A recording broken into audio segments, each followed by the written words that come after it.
Welcome to my YouTube channel. I am Lino, the guy who reacts to amazing contents.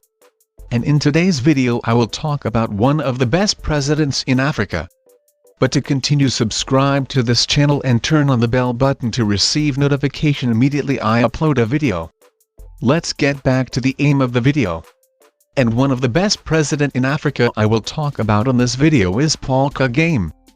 These are the 5 things that President Paul Kagame brought to Rwanda's economy that made him regarded as one of the best president in Africa.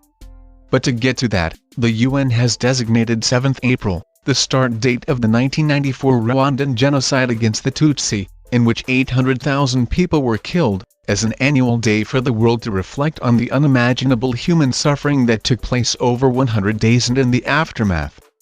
More than 2 decades on, Rwanda's economy, left in tatters following the genocide, has come a long way. Rwandans are generally living healthier and wealthier lives. But while poverty has fallen rapidly, more than 60% of the population still live on less than $1.25 a day. Here a snapshot of Rwanda's economy today. 1. Rapid growth. One of the fastest growing economies in Central Africa, Rwanda notched up GDP growth of around 8% per year between 2001 and 2014. The International Monetary Fund expects the economy to slow down this year and pick up in 2018, forecasting around 6% growth in 2016 compared with 6.9% last year. The IMF said Rwanda growth in 2015 was driven by construction, services, agriculture and manufacturing, but mining exports have slowed. 2. Poverty rates. The country reduced the percentage of people living below the poverty line from 57% in 2005 to 45% in 2010. Despite this, 63% of the population still live in extreme poverty, defined by the World Bank as less than $1.25 a day. 3. Reducing inequality. Life expectancy, literacy, primary school enrollment and spending on healthcare have all improved. Rwanda has also made big strides towards gender equality. Almost 64% of parliamentarians are women, compared to just 22% worldwide, which has enabled women in the country to make economic advances. Women are now able to own land and girls can inherit from their parents. 4. Aid dependence. Foreign aid to Rwanda increased significantly as the country began rebuilding itself after the genocide. A large chunk of government revenues, 30–40% of the budget, still comes from aid. The World Bank says Rwanda's economy is vulnerable to fluctuations in foreign aid. Growth fell to 4.7% in 2013 after some donors withheld aid over allegations in a 2012 UN report that the government was backing rebels in the Democratic Republic of Congo. 5.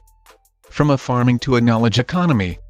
Currently around 83% of Rwanda's population of 10.5 million live in rural areas and more than 70% of the population still work in subsistence farming. But the government, led by President Paul Kagame, wants to change this. In the long term, the government aims to transform Rwanda from a low-income agriculture-based economy to a knowledge-based, service-oriented economy with a middle-income status by 2020. Let's listen to some of his deep speeches. But President Kagame, you've criticized fellow African leaders for seeking photo opportunities in Western capitals and recognition in general by the West. But you yourself are quite often seen as the darling of the West, if I can use that term. How do you view this? Well, I haven't been seeking to be anybody's darling. If anybody wants to make me their darling, that's their business. All right. But I've been seeking partnership. I want to work with the people, whether they are Africans or outside of Africa. I'm very much for cooperation. What I don't like is dictates that come from some parts of the world to Africa or to Rwanda. That one, you will have a problem with me, no doubt about it. So but don't people want democracy? I mean, does that mean that you actually agree with what the president of Zimbabwe, the late Mugabe, once said? He said that the idea of pushing term limits is a Western concept that is placed as a yoke on the neck of African leaders. You agree with that? Yes and no, because it does not mean one thing everywhere or every time. Because this is why I'm saying time is not an end in itself. When you say a leader has served for this long, that should not explain everything, but it is part of what you may explain dependent on the context and the choice of the people of any country.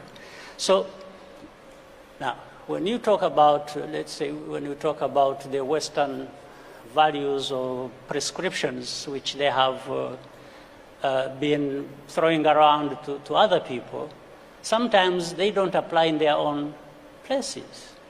So this is what I'm saying. It's not just one thing that is put there and it explains everything. But you don't have leaders who spent 3 decades in power, and you don't have elections that result in 98 or 90% of the vote, which you had, President Kagame. You know the reason? You were elected for a 3rd term in 2017 by this overwhelming majority of the vote. The reason is that we are not the West. So what does it tell you about the kind of system that is in place?